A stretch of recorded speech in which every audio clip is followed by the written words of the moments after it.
This one is for this weekend's card between Leon Edwards and Belal Muhammad. If you're looking for the 259 review, it'll be up somewhere on the channel, probably right next to this video. We recorded about an hour on it, so we've just separated them off. So it's not a 3-hour podcast. Okay. Jonathan Martinez, Davy Grant. Yeah. Let's start there. I mean, look, it's difficult coming off such a massive event as the last event, isn't it? But this is this fight night is there's plenty of good fights on it, isn't there? Yeah, are. There's some fun fights to have. Good fights, good names. A couple of fights I'm disappointed that they fell off though. You know what I mean? Like I was looking forward to Dan Ige against Ryan Hall, but Gavin Tucker's an interesting scrap. Yeah, that's not a downgrade in some ways, is it? It's still going to be an interesting fight. So Davy Grant coming out of SBG in Manchester. Yeah. Right. Mm-hmm. So under Matt. So who's that? Matt Inman. And Stapes Rogers, is up there. Stapes. Yeah. Friend of the collective. Yep. Coming off that knockout of a Martin Day as well. Yeah, funny. Davy Grant's a good fighter. He's had some rough outings in the UFC, and obviously his weakness seems to be his submission game. It's the only way he's losing.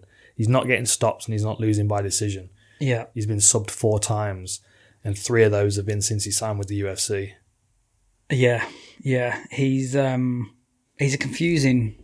I don't know Davey, but he's a confusing guy to watch.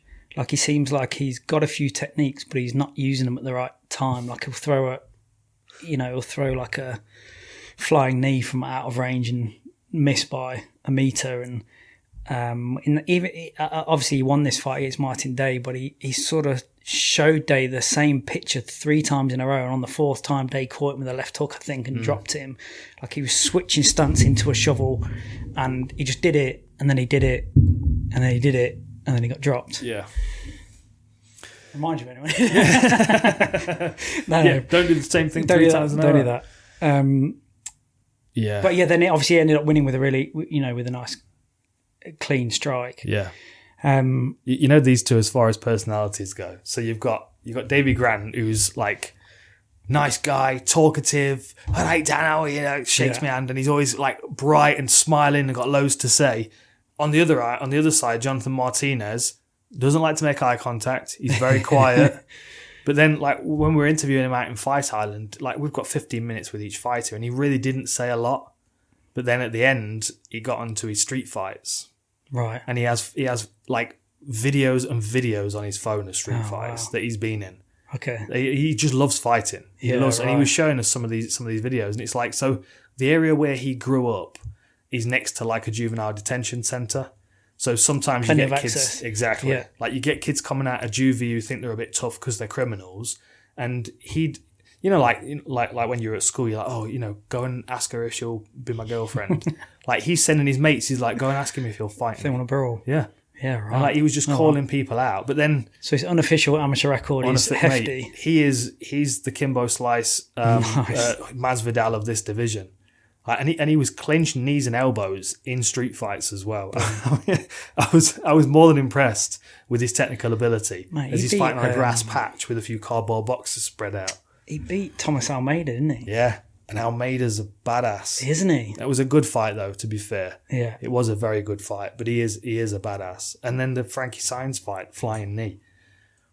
He's a firecracker.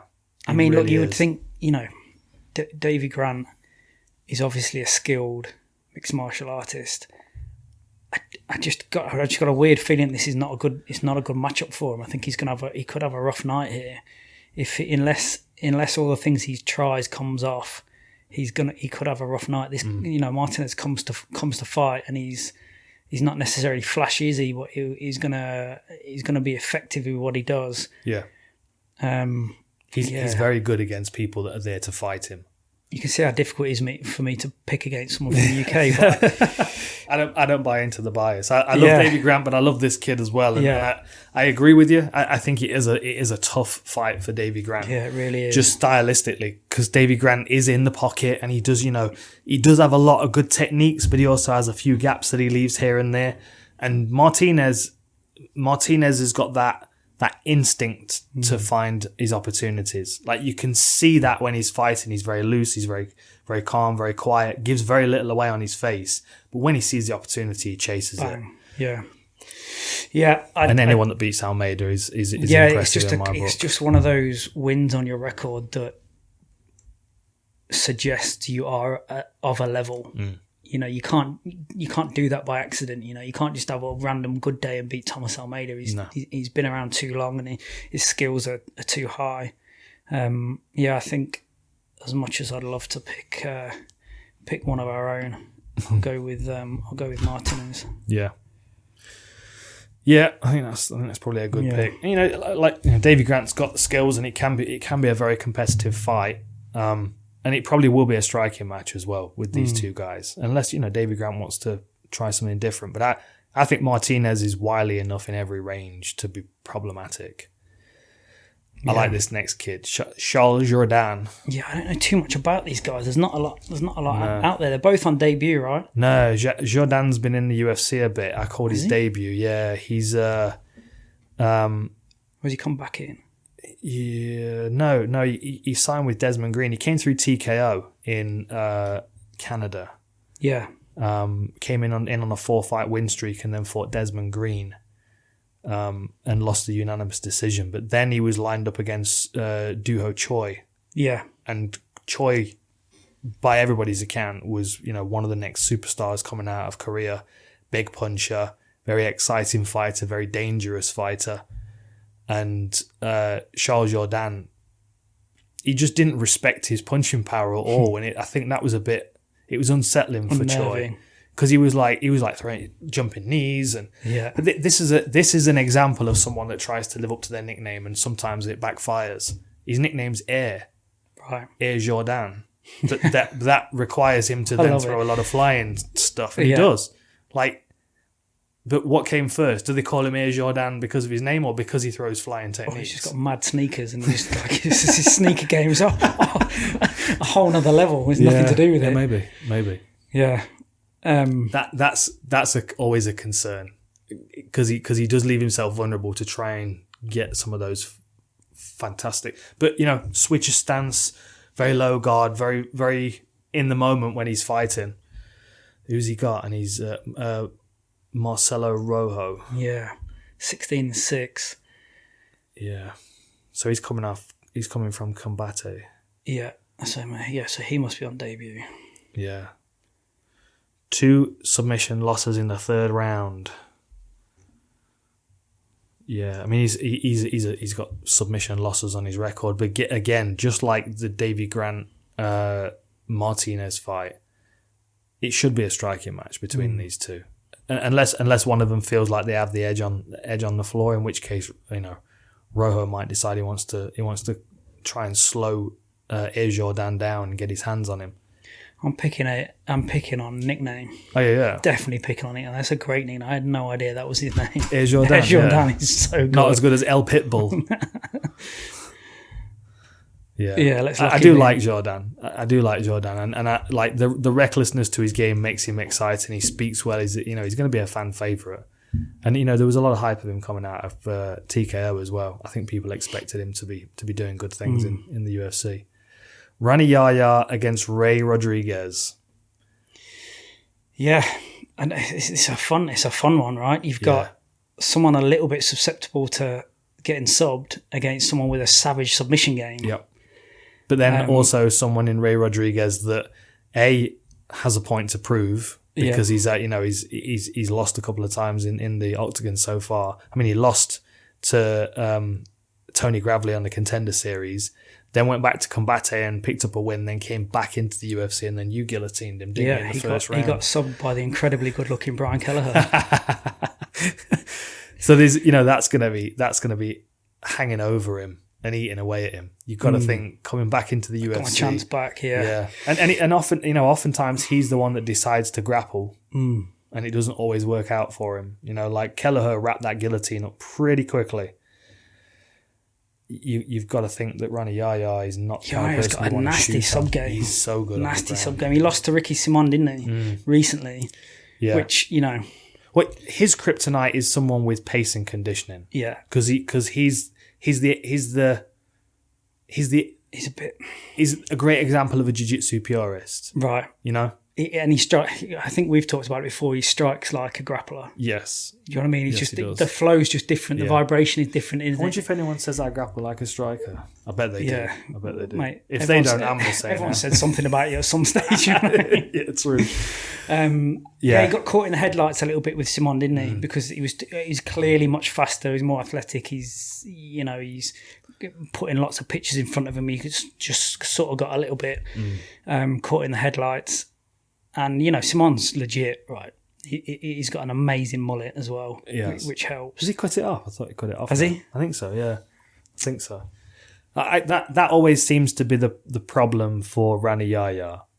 Is that the physical guys that are well conditioned that don't allow him to grapple, and I think Rodriguez might be able to do that. I mean, I do feel like this matchup's been made to get a win on Yahya's record, and oftentimes when I'm looking up the card, I can kind of see the game that's being played, and they play some games. Oh, for sure, they play some games for sure. I tell you, there was a fight. Johnny Bedford. So look at that, back in 2014. That was the open air event in the Middle East next to Ferrari World, and John and I were calling that one. And they came out. There was a bit of a trade. They both clashed heads and both went down. But Bedford was up quicker. And got the win. And thought he'd got the win. All right. But it was a no contest because they were a clash of heads and they both were concussed from the clash of heads. But they also, neither of them knew exactly what had happened. So in Bedford's perspective, he thought he'd knocked Yahya down, the fight had been stopped. Yahya just had no idea what had happened. So as I walked into the saying octagon, that, I think I remember that, yeah. It was the same card that Nelson knocked out Nogueira in the main event. And I remember getting in the octagon and I looked over at Yahya and he's like not exactly sure what's going on. Then I looked at at Bedford, and he's like excited and buzzing, like he's spending his win bonus in his head already. And then it came to announcing the win and they went, no contest. And all of a sudden he's like, what? And I'm like trying to interview them and but trying to keep them apart at the same time because they're trying to fight again. Yeah. And poor old Yahya had just got no idea what had happened. It's a super confusing time. I mean, that's why you don't interview people with concussion, because it is genuinely a very confusing time. I've seen grown... Yeah, he tapped to a guillotine. I've seen grown guys not know where they are. Yeah. I told you about that time I got dropped at ATT years ago. And I went to Paul Daly to ask him where the changing rooms were because I couldn't remember. I'd lost like a week. I remember dude crying because he couldn't find his pants. He'd been knocked out. He couldn't find it. His pants were right there. He just couldn't find them. He didn't know what was going on. Just didn't think they were his. Yeah, it was too much. Sometimes it's just too much. Yeah, strange. Once that consciousness gets wobbled a little bit, it comes out, it makes behaviour very, very difficult to predict. The one thing I've said, I'm sure I've said this before, but the one thing I can never understand is when a fighter opens their eyes and there are doctors over them and they still think they won. That's the one thing I never made sense of. This is never going to happen if you win. No. Unless, maybe you got Scott Smith and they're checking you for a broken rib. Which way are you going on that one? Should we go against the narrative and we'll go with Rodriguez? I'm proud of you for that. They're trying to set him up. They're trying to set him up here. We're not having it. They are. We're not having that behaviour. They're trying to get the poor guy guillotined on a takedown attempt. Yeah, we'll go with that. He might be just too physical. He is a strong, powerful individual, and he has got good wrestling from what we've seen. We've seen. Okay. We got Courtney Casey and JJ Aldrich, right? Yeah. Next up. This is a scrap. This is a scrap. It is. I don't think this comes out well for JJ, Do you not? No. No, I don't know. I was watching her this morning, and she is like legitimately tough. She is a tough scrapper. Like you couldn't describe her any better than a tough scrapper, could you? No. But I think she might be skill-wise. I think she might be a little bit undermatched here. There's definitely a height disadvantage, height and reach, isn't there? Yeah, there must be. I mean, Courtney has fought some excellent fighters. When you look at her 9-8 record, it's sort of misleading, isn't it? You don't. That doesn't tell the whole story. She's got a really good game. I just wonder whether there's a bit of a psychological barrier she needs to get over to legitimise herself up with the other girls in that division. She was certainly struggling in the Gillian Robertson fight when she was going back to her corner. Like she was vocally frustrated. Yeah. She's like, I can't get space from. I can't get. I know, but yeah, for sure. You know, I mean, that's the way it is. But then if you choose to, if grappling gets put on you by Robertson, that's what it's going to feel like, isn't it? Yeah. Yeah, and that does that does seem to be the kryptonite in her game. She's quite happy to stand and trade with anybody, and she does, like you said, she's got a fairly well-rounded skill set. I think knees could be a big difference for her in this fight, given the fact that Aldrich, she's southpaw, she's kind of hunched over a bit, and she like powers that left hand over with her chest. You know what I mean? Like she's kind of arched over. There's definitely room for a rising knee there for someone like Casey, who's got good Muay Thai, and I'm sure she's got a height advantage. Let me just check on that. And some of those losses on her record are split decisions against like good opponents, and I feel like she's faced a higher level than JJ's faced. Yeah. I think for that sure. Even when that is a loss, I think that pays to some degree because it's logged. You've been in there, you've seen what the top girls in the division look like and move like, and what their vibration is, and you start to understand that and piece that together. And I think even when it's a loss, it's still there's still benefit to that. Yeah. And I just feel like she's fought a few better people than JJ has. Yeah, I agree. And there isn't a standout thing about JJ. I don't think. There's something where she's exactly what you said. Yeah. She scraps. She loves to scrap hard. Yeah. I think that's the thing that stands out, and I think Courtney Casey's got the same mentality, but with more of a technical approach to it. I think, it's southpaw v orthodox. Like Casey stands a bit heavier on her back leg than she does on her front leg sometimes, so she's got that lead teep if she needs it, which would jam her movement forward, especially if she's overthrown with the left and squaring her body up. But I also see that power rear knee from Casey straight into the midsection to counter the left. Yeah. But Aldrich might surprise us and work the chase at Aldrich. I thought she's doing that thing we keep coming round and round and round back to. It is the skills of being able to cut off that cage and not just follow your opponent around. And I see it so little, it's frustrating. Yeah, I see it so little. Which way are you going, whichever? Yeah, Casey. I think like I've sort of outlined. I just think her fundamentals are great. She's fought against better fighters than JJ has, and I think it's down to be a good scrap in it. It's definitely down to be a good scrap, but I think she might just have the skills to win that. Yeah. I think we're going to have some really interesting striking matches. Even the fights that we've not discussed a bit lower down. Gloria DePaula against Jinju Frey is going to be a good scrap as well. They're both talented fighters. There's some well-matched fights on this. They really are. I'm interested to see what Rojo brings to the table, but I am like Jourdain has got a very cool nickname and a very fun skill set. Yahya is set up for a submission there, so Rodriguez got to keep that one standing, which might force Yahya to strike a bit more. Yeah, and then this one should largely be a striking match, unless one of them starts to get uncomfortable. I would say. Wouldn't surprise me if we see Aldrich try and work a takedown against the fence against Casey just to nullify some of that striking and do a bit of damage where she can't receive any. But then, we like Casey's got arm bars off her back as well, so, Good fight. Yeah, good fight. Good matchup. Like it. And as against Stewart. Yeah. Rock'em sock'em. On Darren's Wikipedia page, I swear it says he's got a GCSE in street dance. Surely he can't get a GCSE in street dance. Someone put that as a G up. Not a GCSE. Surely there isn't an actual qualification at a GCSE level. Be an MVQ, wouldn't it? Have an MVQ. Surely it's applied. Dance. Yeah. Some way. Unless that's just someone saying he's just really good at dancing. Yeah. Surely his mates put that in there. Unless it's that kind of street dance. Well, yeah, you could say he's qualified in that. Yeah. For sure. Yeah. He's the kind of guy that someone's picked a fight with him in a bar because they think they can make an example of him because he's wearing a baggy sweater and they don't know that he's built like rocks, and he's like, mate, look, I don't want it. I just don't. I'm not interested. I don't want to fight you. This. And then they go, yeah, come on, and he just levels one guy. His mate comes over, levels the next guy. Mate, he's got that scary power. Yeah, scary power. He's built out of stone, isn't he? Yeah. Yeah. He's. Excuse me. Yeah. He's. I thought it was really good against Kevin Holland, who is a tough tough individual, or unorthodox individual. Yeah. Smiles a lot when he fights, which is obviously a good sign. I thought it was excellent against him.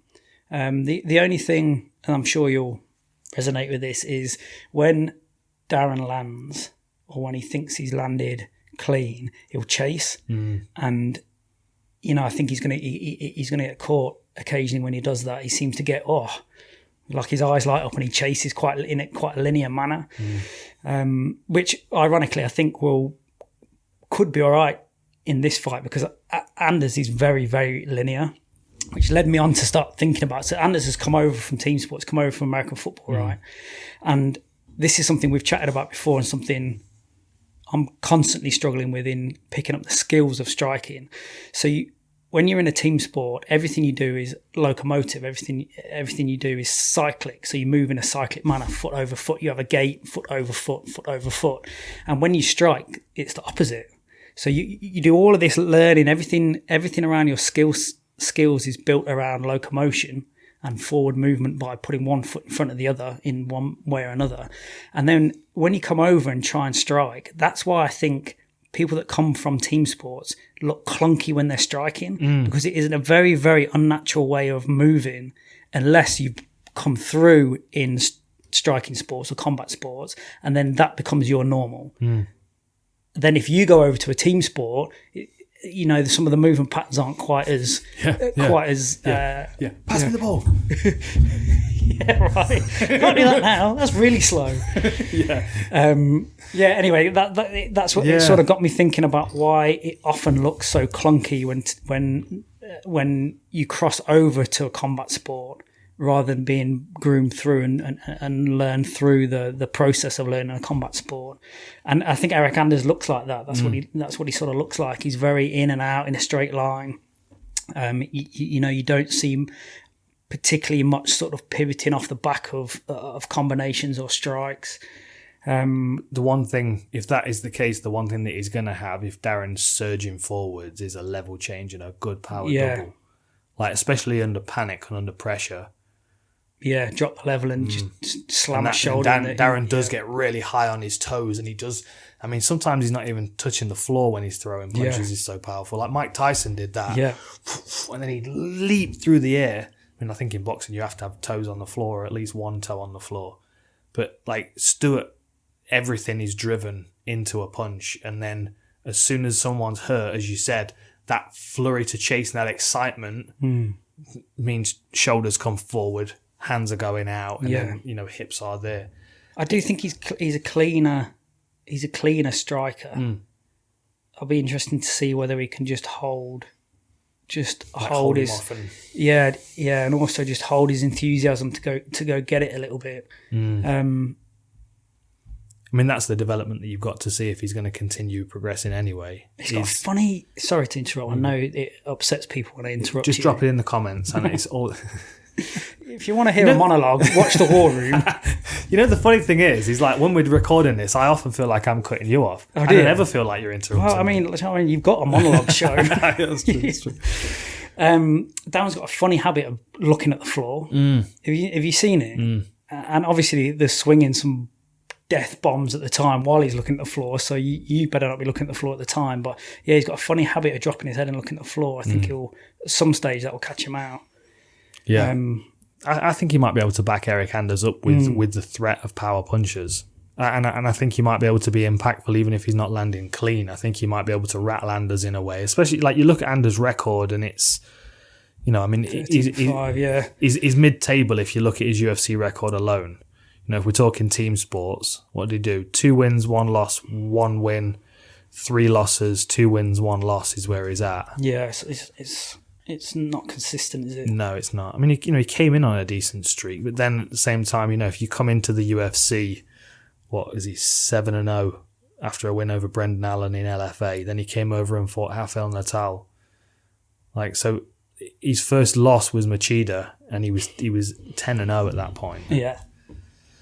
So you just don't know. You just don't know how his confidence has maintained through those 3 losses. I mean, Santos is not a bad loss. Machida's not a bad loss. Thiago Santos is not a bad loss.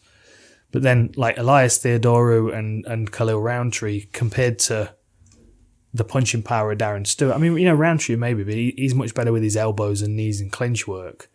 And the Jotko fight, he's a very frustrating fighter for everybody because there's no flair in his game.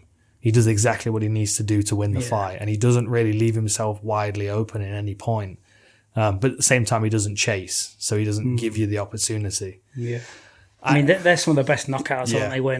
When you've sort of tempted someone, they've come chasing at you, and they just get caught coming in. You got the power of your punch and the momentum of their head, and you get caught, and then that's the sort of face plant knockout in it when they just break their fall with their nose. Yeah. I mean, if I'm Anders, I'm coming in to clinch Stewart as much as I can. I'm coming in to clinch him and tie him up and frustrate him up against the fence, chip away at him. Good head position, foot stomps, knees, work to the body, try and take him down a bit. Is he got some judo in his background, Darren Stewart? I can't remember where his grappling is. I know he's got a purple belt. But I feel like, I mean, as you said, he was a linebacker. You'd think his power double is going to be all right. You've got yeah. Yeah. University of Alabama is a big university. It's a very popular university. It's a huge football university. Yeah. So he's going to have been in front of crowds, grafting hard through the summer season, and I mean, you would think maybe it's a tenuous link because you can't always think that your attitude to one situation is going to translate to another situation. But he would have faced some power, on that. If you're playing at Bama, you're going to face some power at playing football there, but it's a bit different when Darren Stewart is actually going to try and punch you in the face. I think Stewart's got it. I think he's crisp enough to land, and he doesn't need to land that much, does he? He's got some serious power. Yeah, not at all. And I thought some of his grappling against Kevin Holland was really good. I thought some of his anti-clinch and his takedown defense was really good. And I do think he gets frustrated though, and I think we see that when he's tied up and clinched, and he's not got this. Just give me space so I can punch you. Bang you. Yeah. And I think Anders could play into that. I agree. I think Stewart's most likely to come out with the win, but I think Anders playing a good game, and Darren Stewart's not the biggest for this division either. Like, I've often stood next to Darren Stewart, and the reason he's in this weight class is because of the muscle on his frame. He's about that thick. Yeah. He's 6 foot with a 74-inch reach. He's basically my height and reach, but he's in far better condition than I am, and he's about 50 years younger by 1990. Wow. Yeah. Really? Yeah. Yeah. So you're going with Darren Stewart, are you? Yeah, okay. I think that'd be a good win for him. What do you reckon to this one? Manel Kape back in the octagon after his unsuccessful first outing. Yeah, but he did all right, didn't he? He did all right against Pantoja. And Pantoja, like I think we said in that pick show, like I really rate him. I think he's my kind of fighter, man. He's a high skill set, down to fight, probably too much in some ways. And I thought Kape went, he did really well against him. This is probably one of the closer ones on the card. I think like we said before, Kape is very fluid. He's super reactive. He's very, very springy. He's got that sort of low front hand sometimes, doesn't he? Which creates those weird angles on his jab. Which obviously there's pros and cons to it, but it does. The speed he operates at, that level of awkwardness can be a major asset to him, I think, because you're trying to figure it out, and by the time you figured it out, but that didn't come out very well. Someone wearing headphones just had some kind of heart attack. You're gonna have to fix that for the sake of their ears. But Nicolau, he's got some heat in his hands. Yeah, he really has got some heat in his hands. I watched his most recent fight on Brave against Felipe Efren earlier today, and you can tell how considered he is in everything he does. You can tell like even when he's moving through range and he's not doing anything, he's feeling the distance between him and his opponent, and he's manipulating. I just did it again. Sorry. So we were talking about people moving for the sake of moving. Yeah. I feel like he's the opposite of that. Yeah. When he's moving for a reason to see how you react to that movement, and he's not just copying people. Oh, I know I need to sort of move a lot. I feel like he's got that down. He seems to understand that and uses it quite nicely, doesn't he? And a very crisp single shot striker as well that does that left hook. Yeah. Does bolt things together very nicely, but also he's very good at kind of moving, placing a single shot. And V had a lot of really good things to say about him and his girlfriend, who's a national judo. Yeah. So it's always national representative of where? Something like that. I think Brazil. Of Brazil, okay. I think so is he Brazilian? Yeah. I think he's traveling around. His affiliation is Nova União, but it sounds like he moves around a few different gyms and trains with a bunch of different people. But I feel like he's one of those guys. If he got 3 or 4 wins back to back, he becomes a serious problem. Yeah. Like you get that confidence of being in the UFC and winning regularly. Yeah.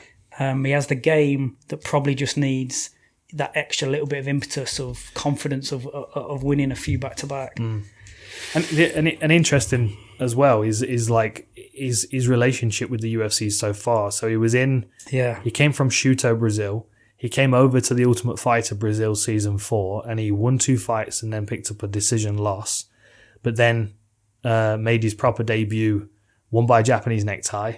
Then he beat John Moraga by split decision, who is another excellent fighter, and Smolka by unanimous decision. Again, another guy.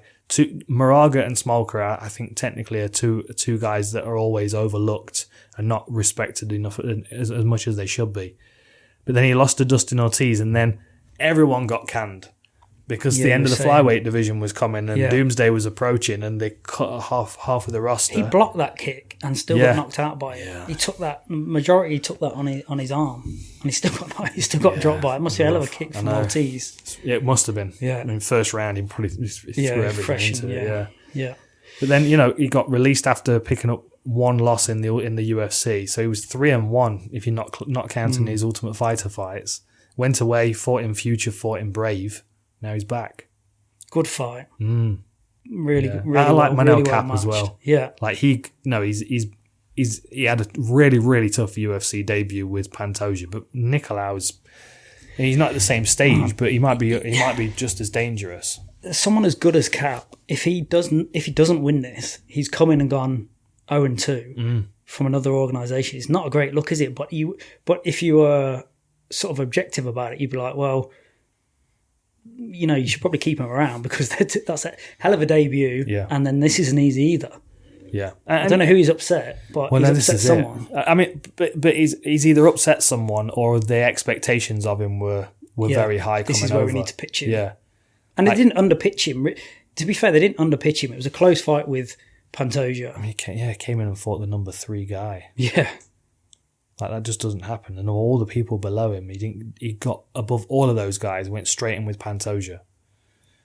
Maybe he needs... maybe he costs a lot. Maybe he costs a lot. Maybe he potentially costs a lot. He's getting a lot of yen over there. Yeah, that's it. Yeah. So which way are you going?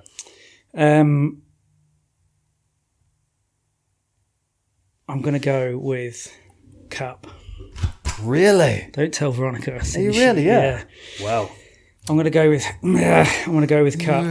Yeah. I think he can be swayed on this one. I think he's, they wouldn't, unless he cost a lot of money, they wouldn't have put him in against who they have put him in with without knowing that he can do it.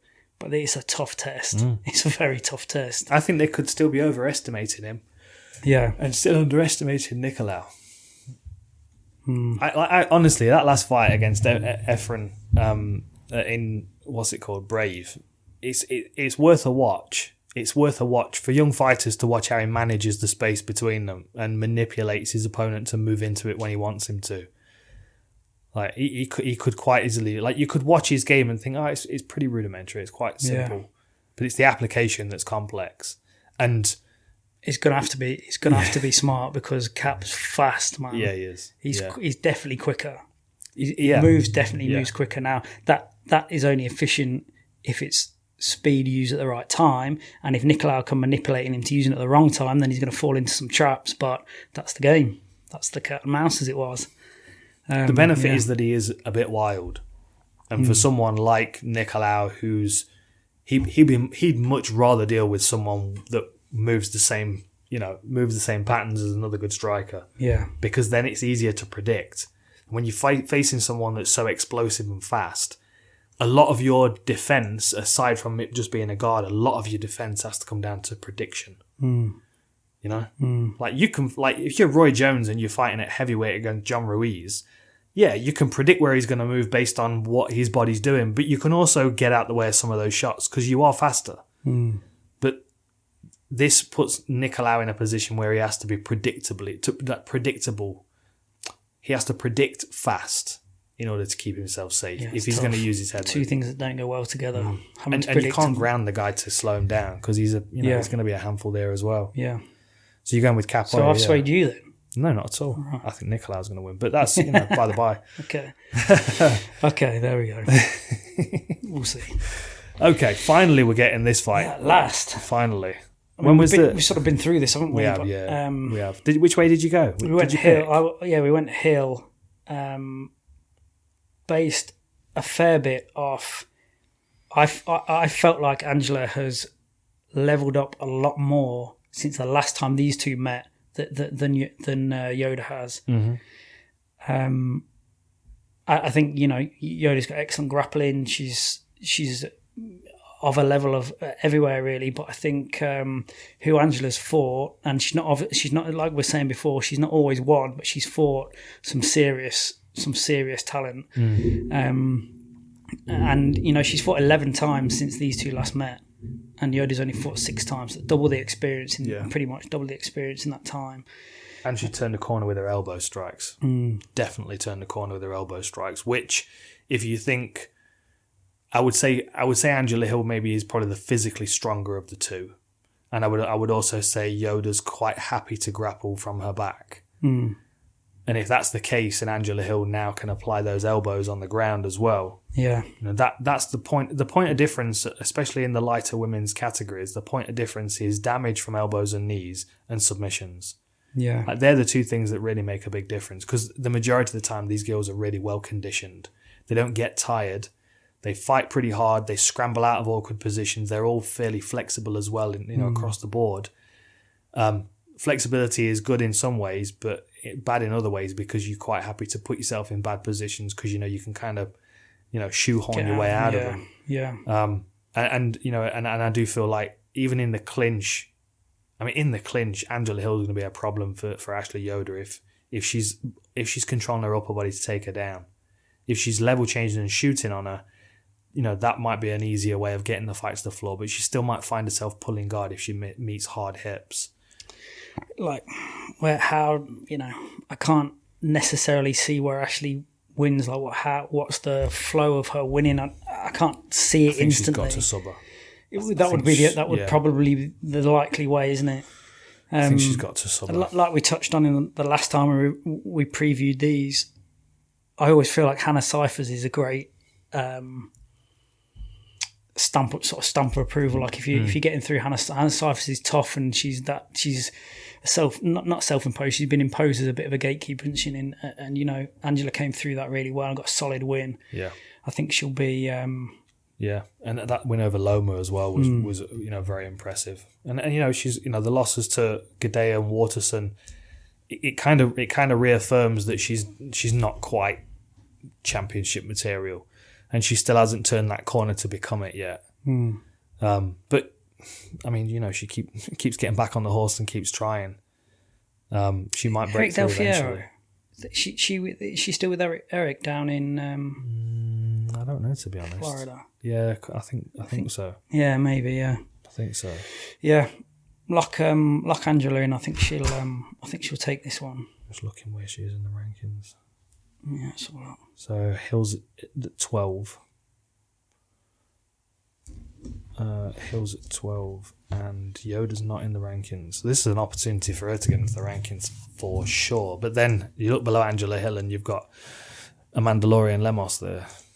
Oh, terrifying. Yeah. I wouldn't like to fight her, not at this point. So you're going Angela Hill, are you? Yeah, okay. yeah. Right. Lock Angela in. Right. Oh, Ige against Tucker. I was hoping that this was going to be Ryan Hall because I think this is a great replacement. It is a great replacement. I like Dan Ige, and I think that he's well. Again, I mean, he's well rounded enough to be a high level contender in this division. What does he do to turn that corner to become championship caliber? Is the question for Dan Ige. Yeah, what's missing? Like it doesn't seem to be necessarily obvious skill set missing, right?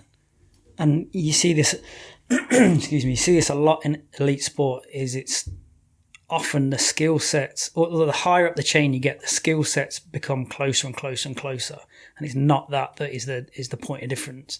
It's normally the application timing and mastery of how those skill sets get put into competition that is the difference. In certain team sports, a couple of teams that have dominated, they're not doing anything special, but they're doing the basics better than anyone has ever seen them do the basics.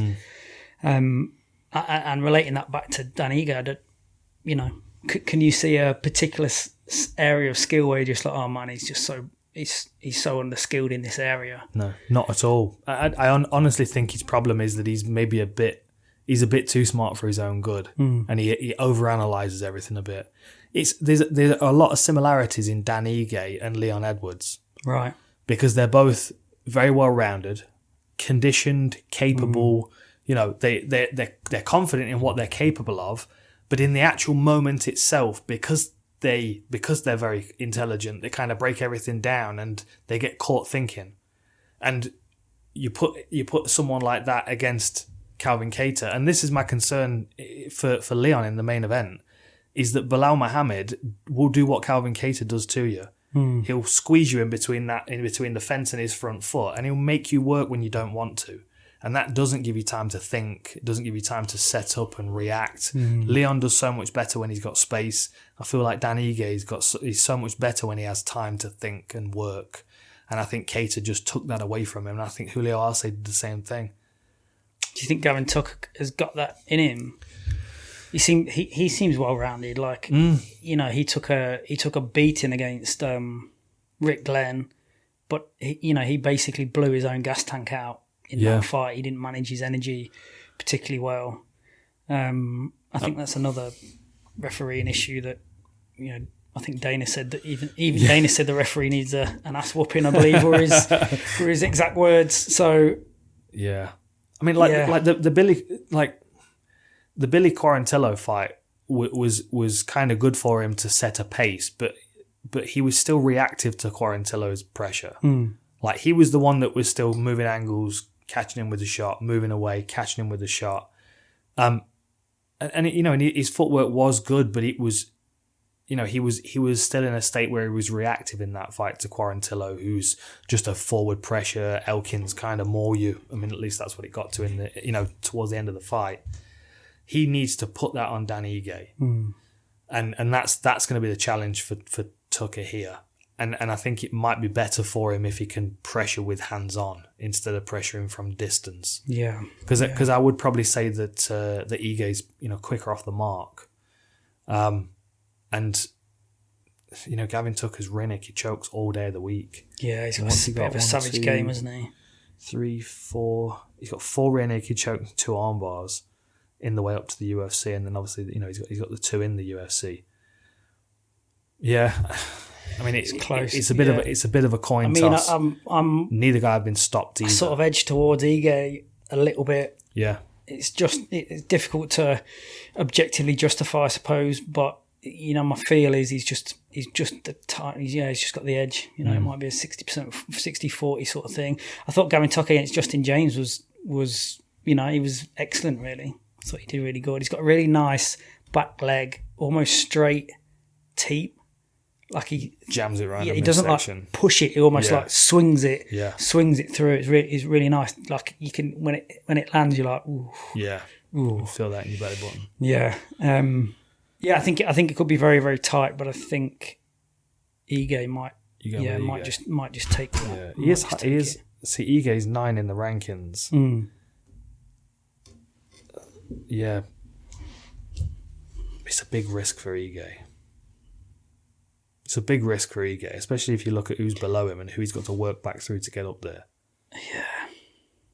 I mean, that's you see that two ways, can't you? You can see it in a complimentary manner for Ige, in that he's like, yeah, whatever, just feed him to me, I don't care. Or just wants to fight. Or it depends how you sort of see it. He's like, well, that's not very smart. It's going to take you ages to work that all the way back if you don't win it.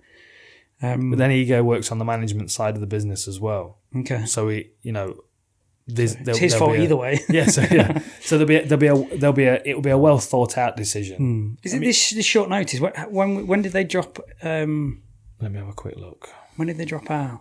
I'm not so sure. It was maybe it was a case of I want a fight. I'm not doing all this, and I don't want. I'm now not fighting. Yeah. They just say Hall withdrew. What was the date of it? Not much information. Yeah, I'm not sure, to be honest. I'm not sure when it changed. But yeah.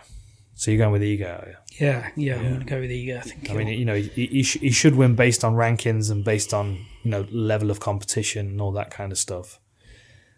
He's very analytical, and I can see the calculations going on in his brain while his opponent's throwing punches. And sometimes that's right. Yeah.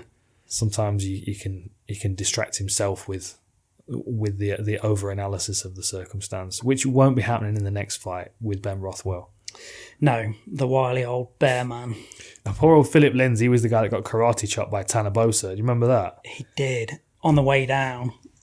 Whack. Love it. Love it. I mean, Ben Rothwell. Who's he not fought really? I was watching him fight in IFL the other day. Do you remember IFL? Yeah, I do. Yeah, that was how long ago was that? The old teams, the Silverbacks. 2000. Who were they? There was Silverbacks. What's that? The 2000s. So like 9 or 11, 12, 13. That sort of. It was only around for a couple of years. Yeah. Oh, here we go. IFL 2005 to 2007. I quite like the concept. I did, yeah. Anybody that's listening that doesn't know what the concept of the IFL was, it was basically you had a team with 5 members in the team and a coach. Yeah. And the coaches were, they had Henzo Gracie and Pat Miletich and whoever else. So like Pat Miletich had a team of guys, and I think Rothwell was in the Miletich team, wasn't he? So basically the coach had a team of 5 fighters, and if they were drawn up against another team on this particular date, they had to put all 5 fighters forward. Plus they had some in reserve, but you needed one across each weight class. And I remember because what's his name, Roy Markham, who I fought, was part of Miletich's team, and I remember watching him just starching guys in IFL, and a lot of big names came through this. I tell you, another fight you got to watch: Ryan Schultz against Chris Horodecki. It was one of the first times that we've seen that handcuff really work very, very well. And poor old Chris Horodecki. So Ryan Schultz was a monster. Tied him up with that position, and also he had this underhook. So it was like he had an underhook which was trapped. Yeah. And then Ryan Schultz was going around, he was there, but then he was in the opposite side half guard, so he just couldn't go anywhere. Yeah, and Schultz was just like whack, and it was a wicked control. What a great show that was, IFL. Yeah, you're right. I mean, look, who has he not fought? I mean, it's an impressive resume. Very impressive. And you go through that resume, and he very rarely, it's mixed in terms of results. He went on a bit of a tear in that 14, 15, 16. Had a nice streak of wins against some good names, but he was undefeated in IFL. Yeah. He went from 17-5 to 29-5. Wow. When he was with IFL. It's very difficult to finish, and there's not a lot of finishes on that. And wins over Rico Rodriguez, Sosniski, Travis Fulton, Roy Nelson. He's fought some good. He has fought some good guys. I always say it's just logged experience, isn't it? It's in there. You don't forget that stuff. What is it with these heavyweights that have got 50 fights and they're still going at the top? Why is that not happening in other divisions? Yeah, it's mad, isn't it? I mean, like, and I know the decision making is very, very important at heavyweight for continued success. But there was a point where he lost to Dos Santos, Ivanov, and Arlovsky, and it's kind of, that was kind of it. Like, he was kind of on his way out, and then he beat Struve and OSP, and suddenly you're back. and he's back. I mean, even last time out against Marcin Tybura, it was he lost the decision, but it was. He was frustrated as well afterwards. Yeah. Like, you could really see that was a fight that he expected himself to win. And Tybura kind of mauled him a little bit. I'll tell you what is really good about Ben Rothwell is that go-go choke that he uses. Because I was trying to figure it out, and I think sometimes like the body shape, the physiology of a person lends itself to a particular technique. But I had him do it on me, and it's basically like a chin strap guillotine. But he just drops all of his body weight onto it, and you just the bear belly just goes whong. It's good. But he kind of revs as well. He kind of does this like revving motion with his hands. Just rolls it. It's horrible position. Yeah. I mean, he's just awkward. Like, you would never teach someone to fight like Rothwell fights. No. You just never would. Or do post-fight interviews like him as well. What's the thing he does with his arms that he? Yeah, something. I don't know what he's doing. He's an interesting dude. Yeah, he's a bit eccentric, isn't he?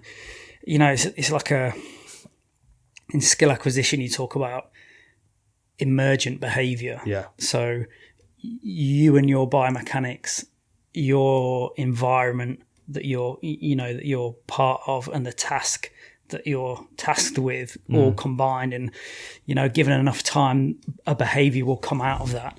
There's a guy, we've been interacting with Sean Mishka on movement Miyagi is his nice. Handle on Twitter, and we're gonna do a call, if not a podcast, with him. He's a skill acquisition specialist that specialises in this area of emergent behaviour, and we'll chat in some depth about it. But yeah, those three things: your biomechanics, the task, and your environment. It doesn't mean everything has to look the same when it comes out. It will, you will. He strikes how he strikes, and he has found success with that to some degree or another. And it doesn't look like anyone else. That picture is not the same picture, is it? No, it's and not. He'd never coach someone to strike like he strikes. No, but it's effective. The way he has. The way he's evolved has made it effective to a point. Whether you can do that and be world champion, means possibly not. Yeah, that's the question, isn't it? He's not quite bridged that gap into the top of the heavyweight division, but he's been kicking around on the outside for 10, 15 years now. Yeah, I like Rothwell. I like the way he moves, and I think that at heavyweight you can get away with a lot more. Purely based on the fact that everyone's got enough power to do damage, especially in forehand sleeping pills, as my old boxing coach Giff used to call them. He should be top 15, I feel, Ben Rothwell should, especially if I look at who's in the top 15. Like, Olenek is right at number 15. I feel like Olenek, Pavlovich, I feel like he should have beat Ivanov, to be honest. Rothwell needs to make an impact now before the likes of the Aspinalls and the Chris Daukases they come through. Come through because those heavyweights are too fast for him, and that was the issue that Rothwell always had with Arlovsky. It's just too sharp, just too quick for him. He's got good footwork and good management of range, and Rothwell's toughness and style negates his need to control range because he's always in range. Like that pressure and that kind of awkward style can be unnerving and push people back. But, much like we were talking about with the 259 Sterling Yan fight, instead of standing there and trying to fight him and exhausting yourself, which I think is what Philip Linds is probably going to do, you move and you drag him onto punches because you've decided the battleground in which you're competing. And I think Rothwell takes that away from a lot of fighters. I honestly, the only way I see Linds winning this is with a very, very clever game plan that replicates what Marcin Tybura did. And I don't think he's that high level. I don't either. The only thing that I brought up in my notes is the speed difference, because I do think Philip Linds is, he is very quick. He's not great in the mid and outer ranges of striking. When he gets in that close range of striking and he closes that distance, he's got very, very quick hands, and he's a big unit with some serious power. I just wonder if he can get in the pocket and let a few go, or if Ben lets him get in the pocket and he lets a few go, he could rattle Rothwell quite heavily. I'll give you a counter to that.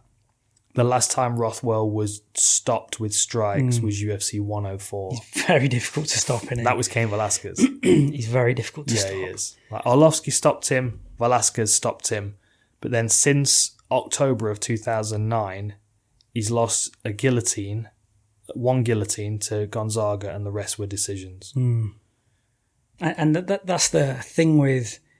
It seems like it's the thing with experienced... No, not just heavyweights, but just when you've been around a long time, it just becomes harder to finish it unless your sort of chin's gone, isn't it? Because you're more experienced, you've seen a lot more, you understand the consequences of certain movements and certain patterns within the fight. So yeah, that obviously it becomes harder to stop you. Yeah. So on that note, I think I'm going to go with the smart play, and I'll probably play Ben Rothwell in there. Yeah. He's yeah. I mean, it's a good opportunity for Linz. I mean, and he did win the PFL heavyweight tournament. Yeah, he needs it.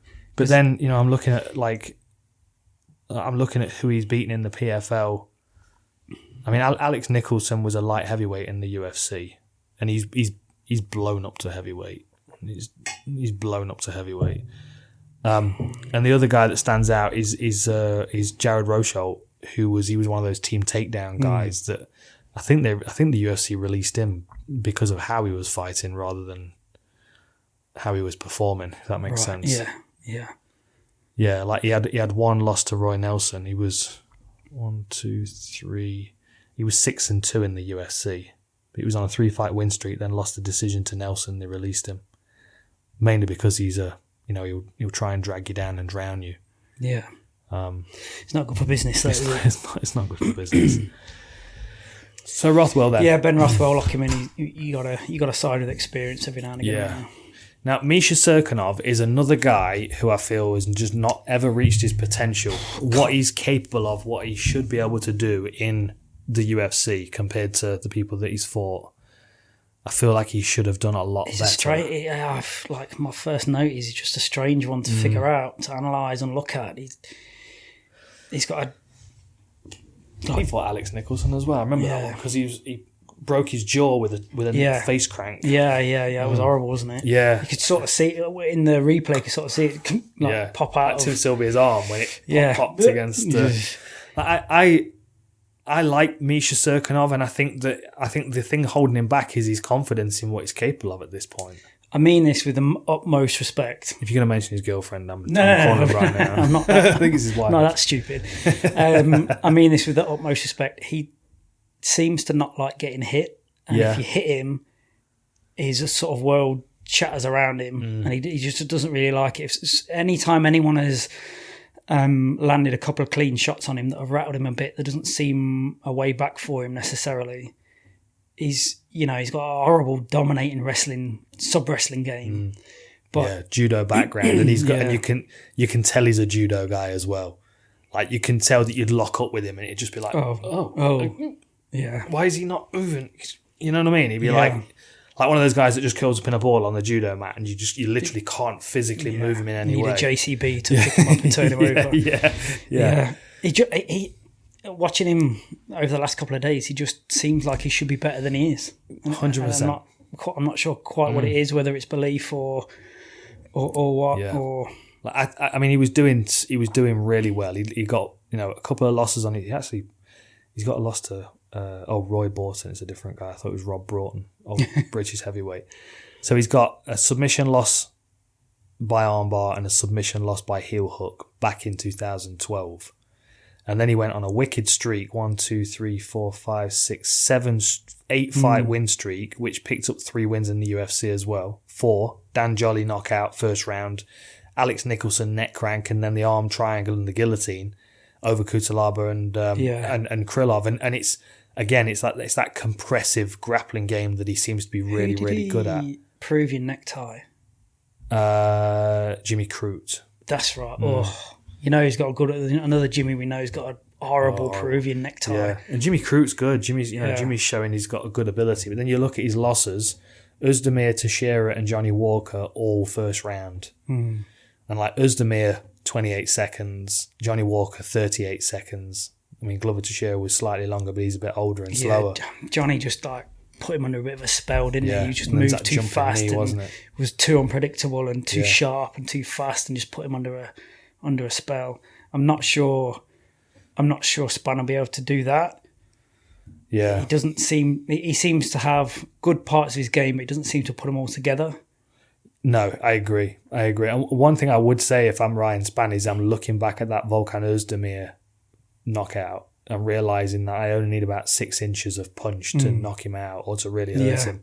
Like, he went down from that punch. And I know Volkan Özdemir is a heavy-handed fighter naturally anyway, but I would also say that Ryan Spann's got the power to do damage at close range, especially if like you're hitting around the sides of the head and temples, which Cirkunov seems to have a weakness for that. Like, we've seen him drop a little bit. It just doesn't like it, does it? No. Talking about strikes to the side of the head, Johnny Walker got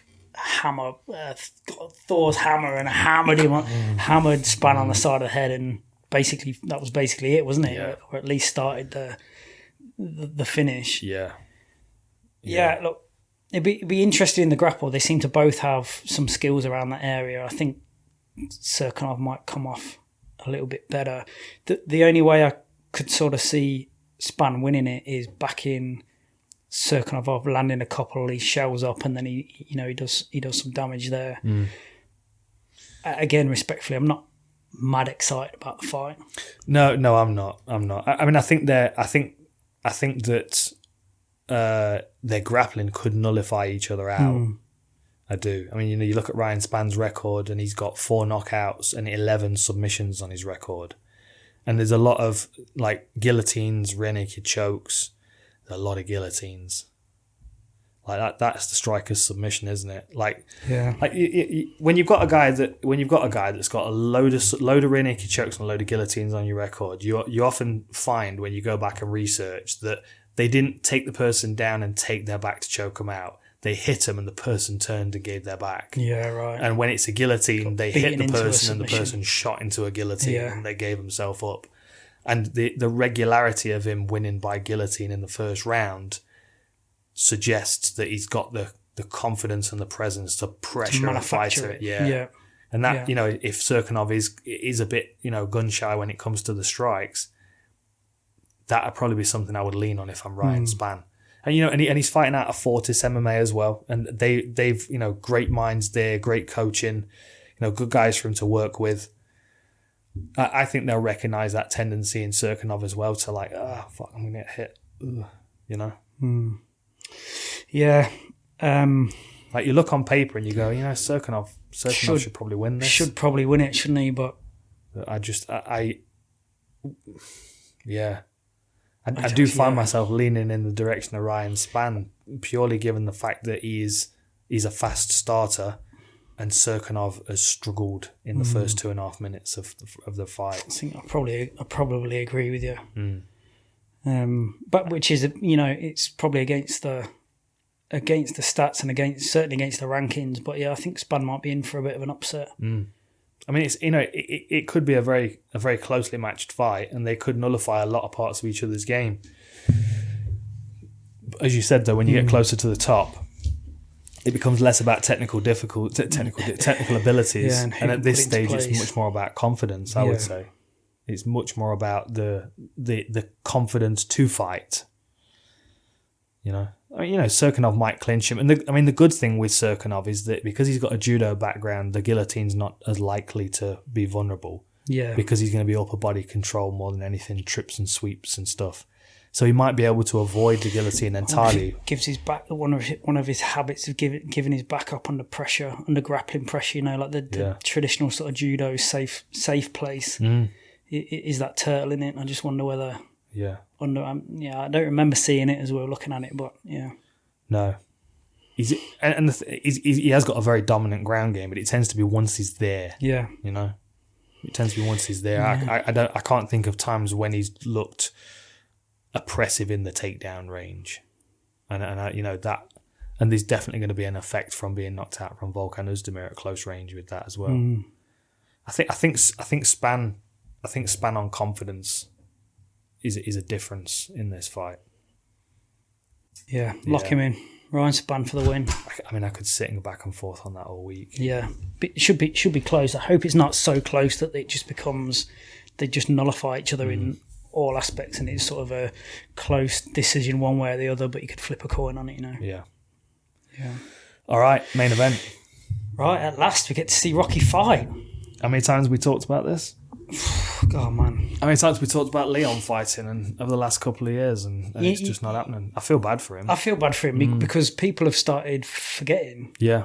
And, the shine off who he is as a fighter is sort of been took off him because he just hasn't been active, not necessarily through his own fault, but he's legit. You know, he's legit, and Leon is a very, very high level fighter who has fought some high level guys in the division, and he's one of the best. He's one of the best. Yeah, calculated, fast, very, very well rounded in his striking skill set. He's got great takedown defense and takedown ability now, especially as developed over the last few years.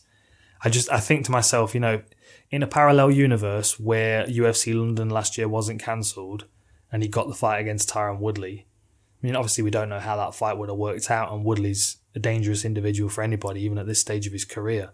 But you kind of think to yourself, God, 2020 could have been so different for him. Like, he could have got the Woodley victory. A superstar, wouldn't he? Yeah. Yeah. I mean, he could have been a champion or number one contender. Yeah. Yeah. Sometimes the cards just get dealt against you, don't they? They do. Look, the only thing, I've been looking back through some of his fights, the only thing, he's a very, very crisp striker. He's a beautiful striker, very fluid. He's a great striker. Sometimes I feel like he goes out and engages in the grapple to prove a point that he's got grappling as well, whereas he could just separate and go back to his striking. He's going to come under an incredible amount of pressure with Belal. But Belal's the man when you're talking about work rate. Belal's the man when you're talking about putting you in a place that is incredibly uncomfortable and giving you no option other than to work out of it. But to counter that, Belal ain't fought anyone like Leon. No, he hasn't, no. There's a load of hype around him, and everyone around that camp is jumping on him and, hyping him up. DC's hyping him up pretty hard. But this ain't Diego Lima. No. This is Leon Edwards, and this is a different gravy, as they would say. And it's 5 rounds as well.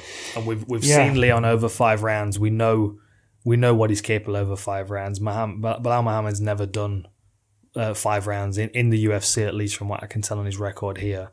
Let me just see if I can. I mean, I'm all about a 4th round. The last time we spoke about Belal, I was all over him, but I'm all over him in that sort of 8 to 15 type ranking fight. Maybe a little bit more. Maybe 5 to 15 type ranking fight. But this is a step up for him. And it is. I mean, it'd be fascinating, right? I'm not saying he can't. I love his style. I feel like he's very well rounded. I love the way he pressures people into making decisions and manipulates people into making decisions just through presence and through work rate. I just wonder if he's ready for this heat, because this, Rocky, we had to prove a point as well, man. Yeah, He's been dying to fight. And Belal is there to get hit. Even in the Diego Lima fight, although he came out on top on that fight, like he took a hell of a kicking on his lower body. Yeah. Like, Diego Lima was really committing to those calf kicks. Unfortunately for Muhammad, he can switch stances and fight comfortably out of both. And that does give him more options or a bit more longevity in the fight if someone does start to work calf kicks. So my thought on Leon is that he's very good when people are moving in and out of range, because that's his opportunity to push and pull them and make them run onto things that they don't want to run onto. The difference with this one is that Muhammad stands right on your front toe and he doesn't really move too much in and out of range. So he's going to be standing just inside the punching range of Leon, which means that Leon's going to feel obliged to try and hit him, in which case Belal can kind of roll and bounce stuff off his guard and keep that pressure on. And I also don't think that Leon's fought anybody else that does that aside from Usman. And Usman's got the grappling to back it up, and I don't know as Belal Muhammad has the grappling to back that up in this fight. I think the more time he spends grappling with Leon against the fence, the more tired he gets, and the more confident Leon is towards the championship rounds. But the difference being, like, Leon likes you to either move away or move forward.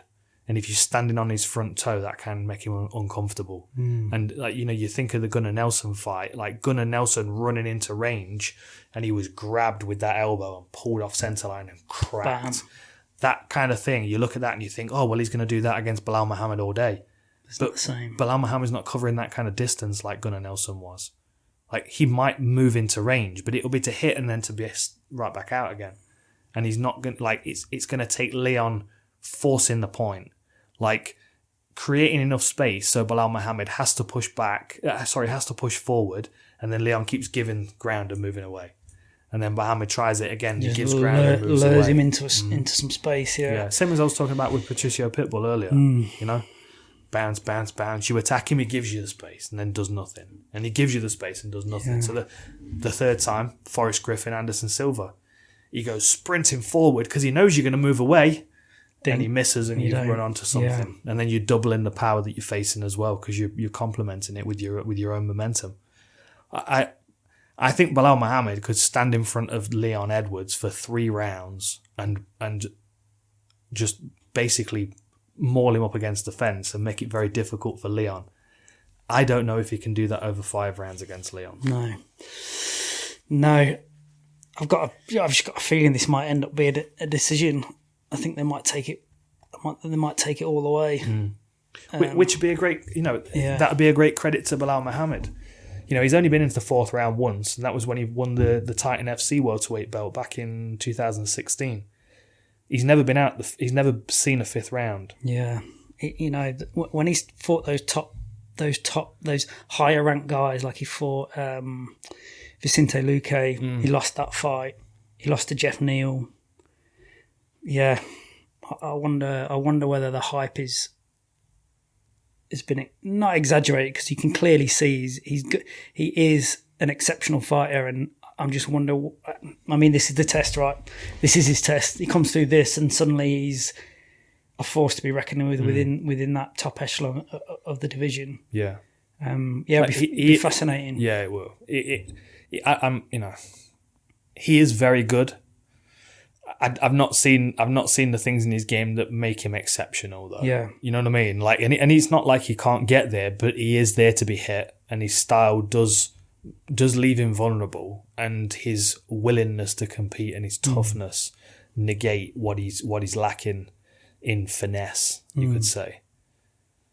You know, it's a bit Peter Yan in a lot of ways. Like, he'll stand on your front toe and make you work when you don't want to. Like, he'll force you to feel like you've got to do something to breathe. Yeah, he doesn't have the finesse of Yan, though, does he?